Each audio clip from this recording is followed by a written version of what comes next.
नमस्कार दोस्तों। कल्पना कीजिए आपकी माताजी या दादी जी जो कभी इस घर की रानी थी, आज बीमार होकर के एक छोटे से कमरे में रो रही है। आपके पिताजी या दादाजी जो जिन्होंने बहुत मेहनत से इस घर को बनाया था, आज वही एक छोटे से कमरे में बैठ करके आंसू बहा रहा है।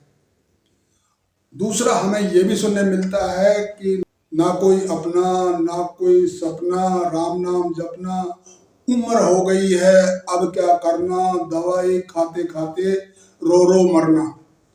ऐसी नेगेटिव बातें सुन सुन करके भारतीय बुजुर्ग है वो बिल्कुल ही उदास हो गए हैं। मत तो ऐसी बातों को सुनो और मत ऐसी बातों को शेयर करो।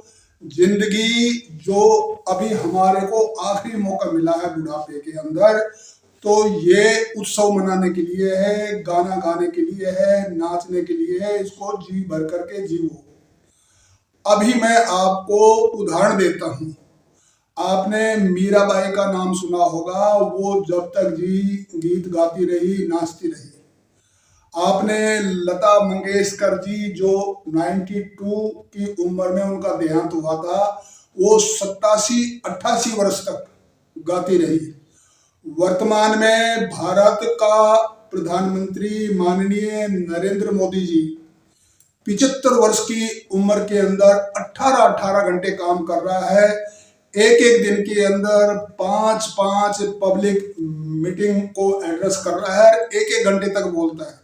और हम लोग शिकायत कर रहे हैं, आंसू बहा रहे हैं, रो रहे हैं। दुनिया के सबसे शक्तिशाली देश का राष्ट्रपति डोनाल्ड ट्रंप साहब, उम्र है 80 वर्ष। वो पूरी दुनिया के मसले देखता है, पूरी दुनिया को डोमिनेट करता है और फिर भी हंसता रहता है। आखिर हमसे दो कारणों से गलती हो गई। एक तो हमारे देश में जो ज्यादा ज्ञान हुआ, इसने हमारे को गुमराह कर दिया। दूसरा, हर घर के अंदर परहेज करना, इससे हमारा खाना पीना, खुश रहना सब कुछ बर्बाद हो गया। और इस परहेज की शिक्षा ने हमारे को परेशान कर दिया। ये जो हमारे को जीवन मिला है बुढ़ापे का, यह आखिरी मौका है। इसको दोस्तों सुनिएगा कि जो एक बुजुर्ग के पास शांति है, जो एक बुजुर्ग के पास टाइम है, वो एक करोड़पति अरबपति के पास भी नहीं। और फिर भी आप बुढ़ापे में परेशान हो रहे हो। बुजुर्ग के पास जो भी बुद्धिमत्ता है, जो भी विजडम है, वो किसी पीएचडी या एमबीए डिग्री होल्डर से भी ज्यादा है। और फिर भी हम कंफ्यूजन में जी रहे हैं। आखिर हमसे गलती कहाँ हो गई? क्योंकि हमने जीवन को उत्सव मनाना, नाचना, गाना, इनको प्रमुख मतलब दर्जा नहीं दिया। तो ये आखिरी मौका है भाई। अभी आपको किस से तो शर्म करनी है। आपके पास समय है, आपके ऊपर ना कोई बॉस है, ना आपका कोई कंपैरिजन है, ना आपकी परिवार के प्रति कोई ज्यादा रिस्पॉन्सिबिलिटी है। तो फिर उत्सव मनाने में आपकी रास्ते में कौन सी अड़चन आ रही है? तो दोस्तों, अड़चन ये आ रही है कि हमने अपने दिमाग को सरेंडर कर दिया है। बुढ़ापा दोस्तों शरीर में आता है, दिमाग में नहीं आता। और हम शिकायत करते हैं कि समाज हमारे को रिटायर कर दिया। नहीं, समाज किसी को भी रिटायर नहीं करता। रिटायर तो आप जिस डिपार्टमेंट में, जिस विभाग में काम करते उन्होंने किया है।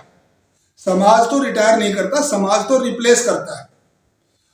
और अभी आगे सुनिएगा कि यदि आपने अपने जीवन के अंदर नाचना है, गाना है, उत्सव मनाना है, आपको किसी दूसरे से सलाह लेने की कोई जरूरत नहीं है। और ना ही अभी आपका टाइम है कि आप किसी दूसरे को खुश करो। आप तो सिर्फ नाचो गाओ। जिंदगी के अंदर जो 10% आदमी खुश रहता है, 80% आदमी उदास रहता है, 10% जीवन का हिस्सा वो रोता है। तो उदास का जो अपोजिट है वो है उल्लास, उत्साह, उमंग। नाचो गाओ हंसो। तो जो उमंग है वो होता है बसंत ऋतु। आप जीवन को बीमारी भी समझते हो तो आप बहुत ही गलत दिशा में जा रहे हो। जीवन बोझ नहीं है, जीवन बीमारी नहीं है, जीवन है बसंत बहार, जहाँ नए पत्ते आते हैं, उनमें फूल खिलते हैं, उन पे पक्षी बैठते हैं, वो गाते हैं। तो दोस्तों, बुढ़ापा जो है खुशी नगर के लिए होता है, लेकिन आप दुखी नगर की टिकट ले लिया है और आपने एक गलत चुनाव कर लिया है। तो जीवन के अंदर आप किसी से भी सलाह लेने की जरूरत नहीं है। जीवन आपका है, ये आखिरी मौका है। भगवान आपसे ये नहीं पूछेगा कि आपने क्या किया क्या नहीं किया। भगवान तो सिर्फ एक ही बात पूछेगा कि आपको इस दुनिया के अंदर नाचने, गाने, हंसने और जीने के लिए भेजा था, लेकिन आपने उस अवसर का फायदा क्यों नहीं उठाया। अभी चलते हैं आगे कि जो जिंदगी को अच्छा जीने के लिए, बुढ़ापे में खुश रहने के लिए चाहिए शरीर की तंदुरुस्ती। तो भारत का ये एक बहुत बड़ा गिफ्ट है। आजकल बहुत अच्छे अच्छे हॉस्पिटल हैं। यदि आप को ये भी पता है कि सरकार ने बुजुर्गों का फ्री इलाज कर रखा है, आप किसी अच्छे हॉस्पिटल से अपनी बीमारी को दूर कीजिए। और जो कुदरत ने हमारे देश के अंदर गिफ्ट दे रखा है, यानी आयुर्वेद है, जड़ी बूटियां है, हर्बल है, योगा है, प्राणायाम है, ध्यान है, मेडिटेशन, उससे हम अपने शरीर को इतना शक्तिशाली बना सकते हैं। यानी जो हमारी इम्यूनिटी पावर है शरीर की, रोगों से लड़ने की ताकत है, वो इतनी मजबूत हो जाए कि हम कभी बीमारी ना पड़े और अपने जीवन का एक उत्सव मनाते रहे, उमंग के साथ जीवन को गुजारते रहे। यदि ये वीडियो आपको थोड़ा प्रेरणादायक लगा हो तो इसको शेयर और सब्सक्राइब जरूर करिएगा। Thank you very much.